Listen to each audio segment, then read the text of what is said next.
I've wanted to film this video for ages, but I've always kind of talked myself out of it and told myself that I'll do it eventually, and I just never got around to doing it. And I think because it is such a personal thing to me, like I find it so hard to speak about, and I also want to do this topic justice. So I thought today, let's just sit down, let's film this video and kind of open up a bit about sort of my journey with food, health and fitness, and how I got to this point in my life. And as you can probably tell from the title of this video, I have gained quite a bit of weight over a period of time, and I've completely changed my whole perspective of food, health and fitness. And I want to really share where I used to be and how I got to the point that I am now. And I feel like to do that, I really need to talk about some kind of sensitive topics, and yeah, they're just really personal to me. So I feel like it is time to talk about these things and share, because I actually saw this Instagram post and it kind of inspired me to want to talk about this topic. Let me see if I can find it. So I don't actually know how true this tweet is, but I will insert it on the screen now. But it says, eating disorders have the highest mortality rates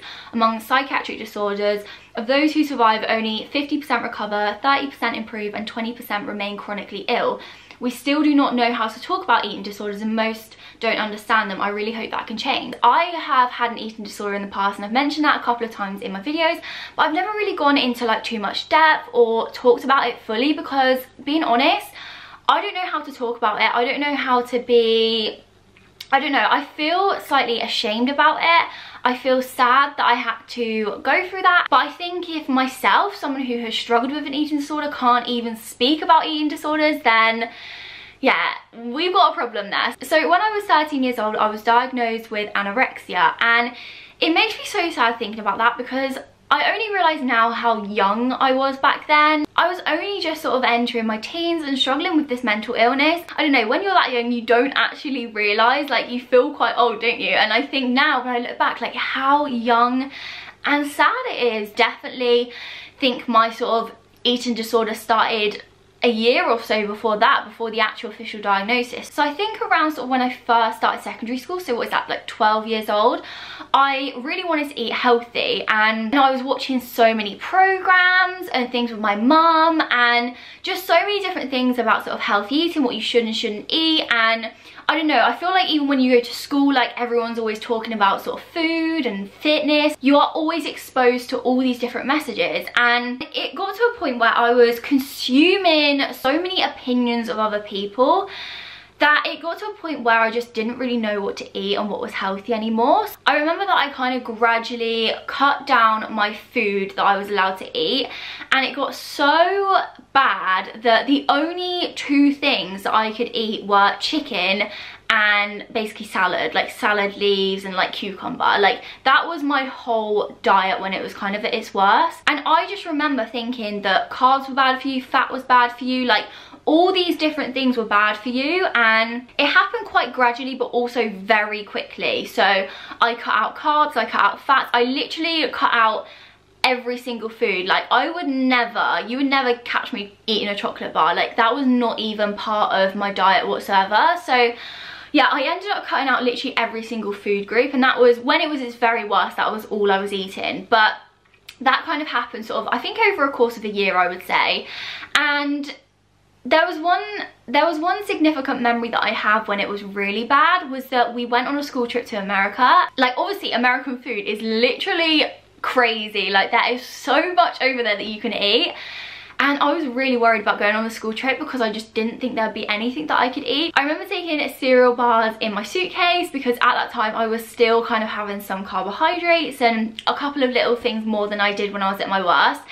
And yeah, I remember going to America and I literally couldn't enjoy any of the food. Like we would go to like places for breakfast and people were getting like stacks of pancakes, and I'd just get like a water. And I remember one day I had these little like Special K cereal bars.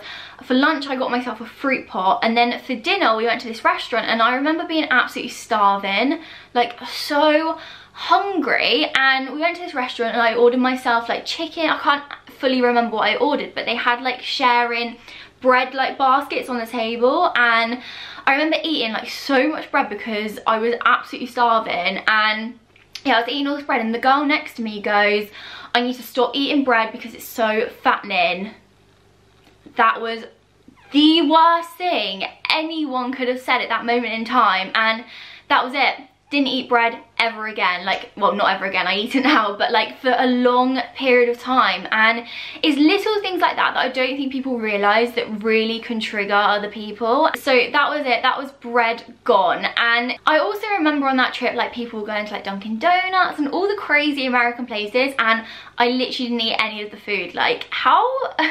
that is how bad it gets. Like, I remember a lot of school trips that I would not want to go on because I couldn't ensure that I was sort of in control of what I ate, or I didn't know. I'd much rather not go than have to worry about what food I'm going to eat when I get there. And I think that's the moment you sort of realise that there is an issue around food, because I'd much rather miss out on experiences and go into like parties and stuff, because I'd much rather just stay at home and eat what I feel safe eating. And yeah, it's just really sad when you think about it like that. So my mum brought me up to kind of eat everything in moderation, just have a little bit of everything, just sort of chill with food. But the trouble is she was very much part of the diet culture. She was constantly trying to lose weight, she was constantly on a diet, and I think she herself has had her sort of own struggles with food, but sort of I was kind of exposed to that growing up, and then also in the whole wider world you're constantly exposed to that anyway, so I kind of had that exposure to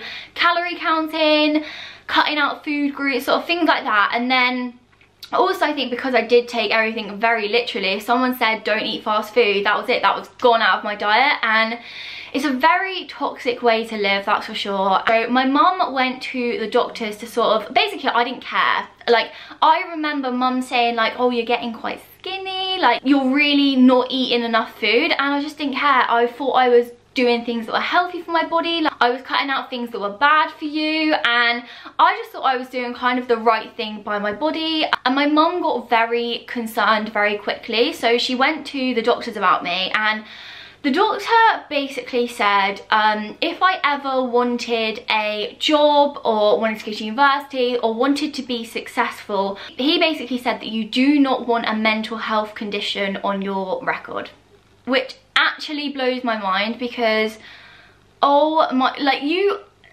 I just don't even know what to say about that, to be honest, because I remember that at my time my mum was very concerned, because if doctor's telling you that I am gonna basically ruin my future prospects because I have a mental health condition, then obviously you would want the best for your children. Also, the doctor basically said that most girls go through this, they'll cut out food, they'll get skinny, it just kind of is what happens when you're a teenager. I'm hoping doctors and sort of healthcare professionals are a bit better than that, but I know a lot of people do struggle still nowadays. So yeah, my mum went to the doctors a couple of times, but kind of with no luck. And then I think it was just getting so bad, and I was sort of really deteriorating. She ended up going to my school and asking, I think she asked to speak to maybe like the counsellor or something, because she literally just didn't know what to do. And obviously she could just see me getting thinner and thinner in front of her eyes and cutting out more and more food. So yeah, she went to my school and they kind of arranged for me to see like a nutritionist through the school, because there was no success with the doctor. So really didn't want to go see it. I didn't see any issues with what I was eating. I was very much in kind of like denial that there was absolutely anything wrong. So yeah, I went to this during like a lesson in school time, and this I think it was like a nutritionist, or is she a dietitian? I can't remember her specific job role, but I still remember her name. Her name was Pippa. And yeah, she saw me and she asked me to keep a food diary of everything that I was eating. So the next week I was just like, let me just write down everything I'm eating, and gave it back to her. And instantly she was like, oh my god, you are literally eating nothing. And then she referred me to the Young Person's Eating Disorder service. So that is where I got referred, and I remember it was like maybe a week or two that I had to wait to actually go see them. We went into that appointment and they weighed me, did all this stuff. There was two, I remember it was me and my mum, and then two mental health nurses. And they sort of discussed loads of different things with me. I can't really fully remember the sort of things that they were asking me, but it was very much about my diet and sort of my relationship with food and what I thought about food. So So they asked me a bunch of questions, and then those two nurses went outside and sort of obviously discussed what they thought, and they came back in and basically said that I was your classic textbook anorexic teenager, which I think was a big relief to my mum, but also huge red flags to me. Like, I did not want to change what I was eating whatsoever. Like, I still at that point didn't see anything wrong with what I was eating. I didn't think I was too skinny, which I think it's absolutely crazy, because now when I look back at pictures of myself, like, I literally look like a skeleton. Like, I definitely had some kind of body dysmorphia, because I would look in the mirror and not see how skinny I actually was, until obviously now when I look back, I'm like, wow, it is really scary. And that's obviously what my mom was seeing sort of every single day. So yeah, I was very much in kind of denial, and I didn't want your help. And I remember at one point they basically said that if I don't gain weight or put on weight, that I will die. Like, my heart will be so weak that I would die. And I remember at the time just thinking, I don't care. Like, I much rather continue what I'm eating and die. Like, I just don't think I took it very seriously whatsoever. And it's so, like, how sad is that? Like, I just cannot believe that that was the thought I was having, that I much rather, I think that shows the power in mental health, that I felt so kind of trapped in the way that I was eating, and so set on that I was absolutely not changing the way that I ate. I'd much rather die. And like, how sad is that? And I think that's why it was so tough for me, because I was very stubborn. And also at this period of time in my life, I was sort of going through my GCSEs. I think I just picked maybe my GCSEs, and I was so kind of focused on school. Like, all I wanted at school was like straight A stars. Like, that was my goal. And also struggling with this, like, I did have to miss quite a few like lessons and stuff. And I remember, because I was so thin, and I think they were very concerned that my heart was really weak and that I would have a heart attack, they wanted to put me on bed rest. So I wasn't allowed to go to school, I wasn't allowed to do PE. And I remember for the majority of my school life, I didn't do PE whatsoever. And it was very strange, because I didn't tell anyone about this. Like, no one. I didn't want anyone to know. I feel like it was partly because I was ashamed, and also, I don't know, like, it wasn't really something that anyone talked about back then. Like, I didn't know anyone else with an eating disorder. I didn't really know anyone else with like a mental health condition or anything like that. So yeah, it's a very strange period. So I literally told no one, maybe like one or two of my close friends, when they asked why I wasn't doing PE. But yeah, so I couldn't do PE for the longest time at school. And I remember one week where I had to be on bed rest, so I couldn't go to school or anything. And they basically said, like, if I put on weight for the next week, then I would be able to go back to school. So it was just this whole pressure of, basically they wanted me to eat more, I didn't want to eat more, and that cycle went around for quite a few weeks. So I went to these eating disorder appointments once a week. I got weighed, I had my height measured, and then basically just had like a chat with one of the nurses. Every single week they would tell me how much I weighed. I guess it is to try and expose you to the idea of putting on weight. I just think even now, like, I'd much rather not know. Like, I would have preferred it if they could have just said like, yep, you're on the right track, rather than telling me you've put on like a kilo this week. Or I don't know, I still feel a bit negatively about kind of weighing myself every week, but that is what we did. So we weighed myself every week, and yeah, I did my height and then just kind of like chatted. They also tried to give me a food plan, which I absolutely hated. Like, it was just so hard, because I remember like on the food plan, one of the breakfast meals that they tried to give me was it was like toast with butter and jam on it. Bearing in mind, I absolutely did not eat any carbs.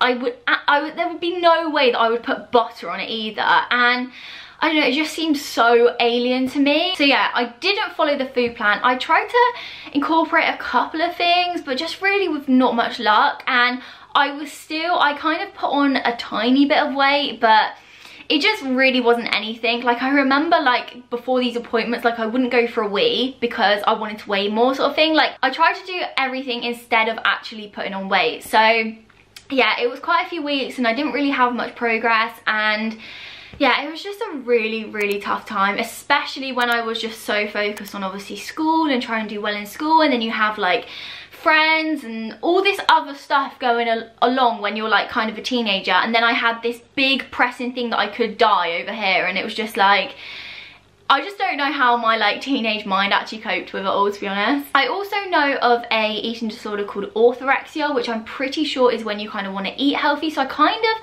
think I had kind of like an aspect of that rather than just solely anorexia. But I think eating disorders are so complex that I'm just glad I got kind of like a diagnosis and got the help. So anyway, yeah, it was kind of like weeks of just not really making any progress. They also kind of threatened me with this kind of like inpatient where I'd have to go stay somewhere and they'd sort of force feed me food. I don't know, they sort of threatened me with that. Basically, if I didn't make any progress, I'd have to go there. So yeah, it was just back and forth, all like that all the time. Me just not wanting to eat, everyone around me just getting so frustrated. I think also it was really, really tough when it came to like meal times at home. And also like my family love eating out. They love going out for food, and especially my brother and sister, like they absolutely loved it. But they would kind of be restricted to where they could eat depending on my requirements. So there was only a very few restaurants that would give me plain chicken and plain salad. And that's the restaurants that we had to go to because Jess wouldn't be able to eat anything if we went to another restaurant. So yeah, I do feel quite sad in the sense that I kind of limited my family as well. Like I think with an eating disorder, it doesn't only affect the one person, it has a knock-on effect to the whole family. And I think that is really, really tough. I think everyone just wants you to eat normally all the time, and it's so hard to understand and so hard to be in the mindset. But the only way I can describe my eating disorder and the fact that I couldn't eat other food is that literally like eating a cockroach. Like you just physically can't eat the food. Like it's not that you don't want to or I'm not that bothered, like you actually physically can't. And I think it just shows how powerful your mind is, because like now I can literally eat what I want, but back then, like it is genuinely, you physically cannot. Like I just don't know how other to describe it. It's not like you're being awkward, or it's not that you just don't want to, it's genuinely that you physically can't. So I gradually kind of did get better, and there was kind of like one light bulb moment for me with my eating disorder was when my mum, I am very much an empathetic person where I can really put myself in other people's shoes. And there was one moment where my mum basically described, it sounds so weird, my mum basically said, imagine that you had a little puppy and your little puppy was so happy, full of life and healthy, and one day it decided that it didn't want to eat its dog food. Nothing you could do, just one day just stopped eating, and months were going by and your dog was getting so skinny, and you knew it was gonna die, and you knew that if it didn't change the way it was doing, it was literally just not gonna be here anymore. And it sounds so weird, but that clicked in my head and kind of made me realise what I was actually doing to myself. And it sounds so weird until I kind of saw it from another person's perspective. Like I was so sort of in my own world and didn't care what anyone else was saying, and I don't know, I thought I was doing best until my mum flipped it like that and just said like, this is how I'm seeing it. Like, you know, I just think because I can really put myself in other people's shoes that I was like, oh my god, like this is what I'm doing to myself. And it took until she said that, and I genuinely think that was the turning point and kind of like the light bulb moment that really changed things for me. And I sort of at that point realised what I was doing to my body, and I remember from that point onwards, I was like, I'm gonna really try. I kind of see where my mum is coming from now. I just remember I gradually was able to incorporate so many different things into my diet, and I must have had this kind of like idea that if I ate anything else than what I was currently eating, I would literally have a massive stomach, put on so much weight, and that is so not true. It was kind of like this belief that I had that if I literally ate anything, I would be like obese. Like, not even being dramatic, like that's genuinely what I thought. I just had this sort of ingrained belief that if I ate anything other than what I was eating, like I would put on weight like that. Like that's what I thought. So I think when I started to kind of incorporate things in my diet and my body really didn't change, made it easier for me to eat other things, because yeah, I didn't put on weight like super quickly. It was so gradual that I didn't even notice it. And yeah, I think as I kind of like gradually gained weight and started eating more things, like I think when you're that underweight, like you just don't think clearly whatsoever either. So I think as I was sort of gradually incorporating different things into my diet and trying different things, like it just got a lot easier to try other things. So it's kind of like taking that first initial step to try something that you wouldn't do, and realizing that it doesn't kill you, it doesn't, I don't know, like you have such a fear around eating other things that when you start to realize that actually it's not that bad, it gets so much easier. And yeah, I'm really glad that my mum was there throughout the whole process, because my mum really understood me and really got to know the way that sort of my eating disorder was working, and she was literally the person that sort of helped me cure myself. And not gonna lie, the eating disorder clinic was good. Like, they diagnosed me, they sort of encouraged me, but the one person that fully cured me and helped me was my mum, and I'm just so grateful for her and grateful for her support during that time, because I don't know, it just makes me feel really sad. Like, if I think about the amount of people that, oh, it's gonna make me cry, that go through this and don't have the support that I have. I also want to say is that it's so important to recognise that eating disorders come in so many different shapes and sizes. Like, a lot of the time you can't even see an eating disorder, whereas it was so obvious to see that I had an eating disorder. It was still really hard for me to get sort of the help. I also just want to say is that you cannot assume that only people that are skinny have an eating disorder, and I think it's so important to recognise that eating disorders can affect literally anyone of any shape and size, and I think that's something that we all need to be aware of. So yeah, from that period onwards, I just gradually tried different foods, incorporated different foods, and it definitely wasn't easy, but it was very gradual, and I think I did have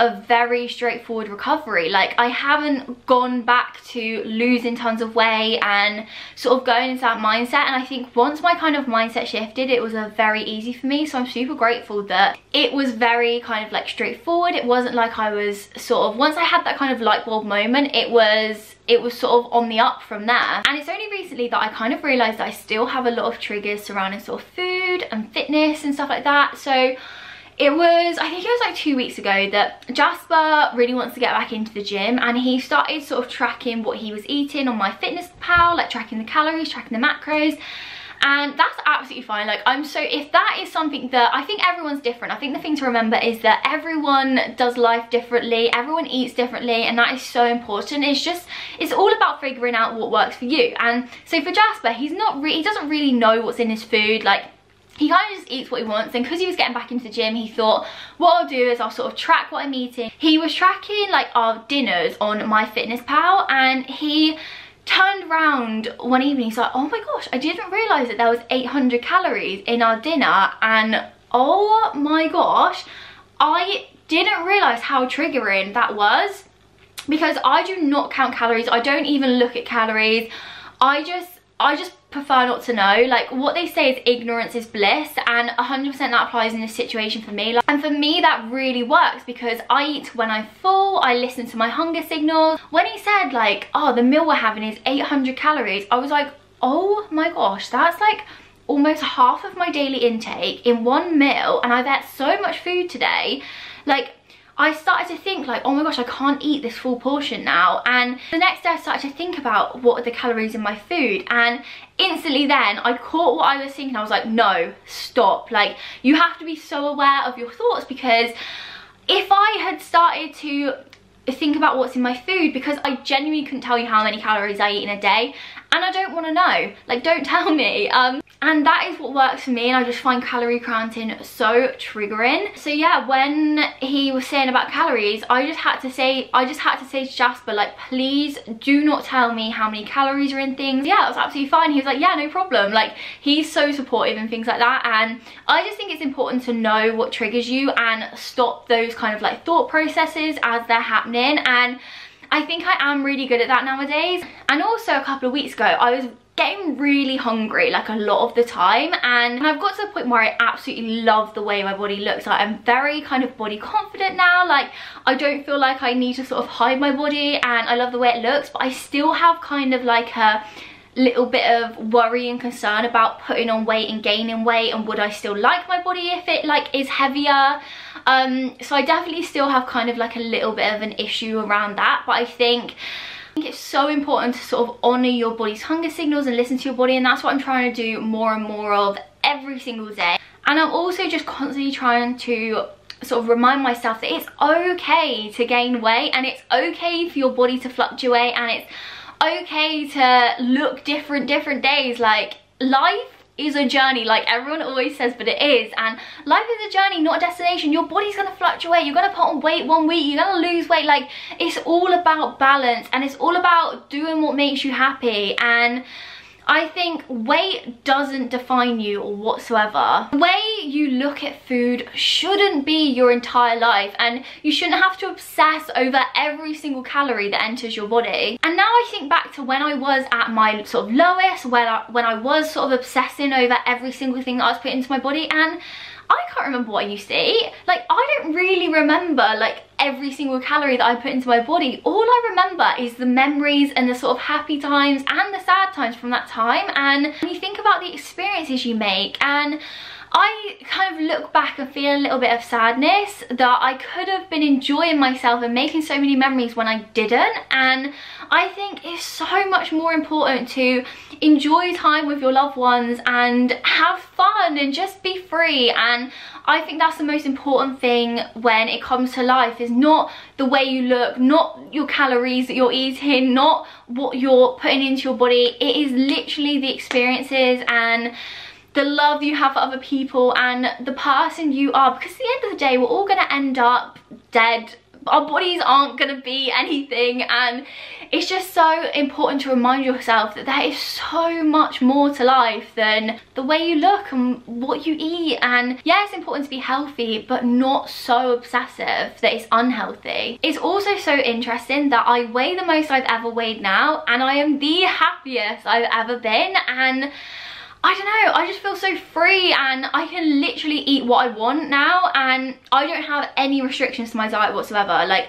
I think if I start restricting in any way, like, it is very unhealthy for me, and I just much rather be like, you can eat what you want, everything in moderation. And I think that's the way I live, and I try to eat a lot more intuitively. And I think for me, eating intuitively and eating what I want really works, because I've never struggled with overeating. And I think if you try and tell someone that sort of struggles with overeating to sort of eat intuitively, eat what you want, they're going to really struggle. But for someone like me that has kind of never really struggled with overeating or eating too much, like, I find it so works for me to eat what I want and eat when I'm hungry and listen to my body, because coming from a place where you haven't really had to struggle with overeating, it is a lot easier. So I do want to say that now that I do eat kind of what I want and eat intuitively, I still eat healthy, I still get all my nutrients in, but it just really works for me. And I think the most important thing to remember is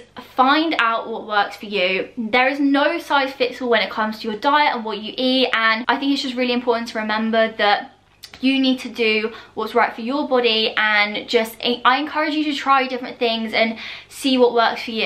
And I also just want to reiterate that you don't have to be skinny to be suffering from an eating disorder, and it is so hard. And I just wish, like myself, more people would feel free to talk about it. And I'm trying my best. Like I say, I do find it really hard to talk about, but hopefully this kind of shows you that there is sort of a way out. And I think even though I'm sort of fully recovered, I do get triggered by things, and I do find things I still find sometimes these thoughts start creeping back in, and you just got to be so aware of yourself and your thoughts and your body. Sorry, my camera literally just died then because I've been chatting for ages. So yeah, I'm pretty sure I've covered everything that I wanted to speak about today. I definitely want to do a video talking more about kind of like my actual fitness journey and sort of getting into the gym and sort of my relationship with fitness. This is very much kind of like food focused and sort of about my weight gain. But yeah, I hope you guys did enjoy today's video.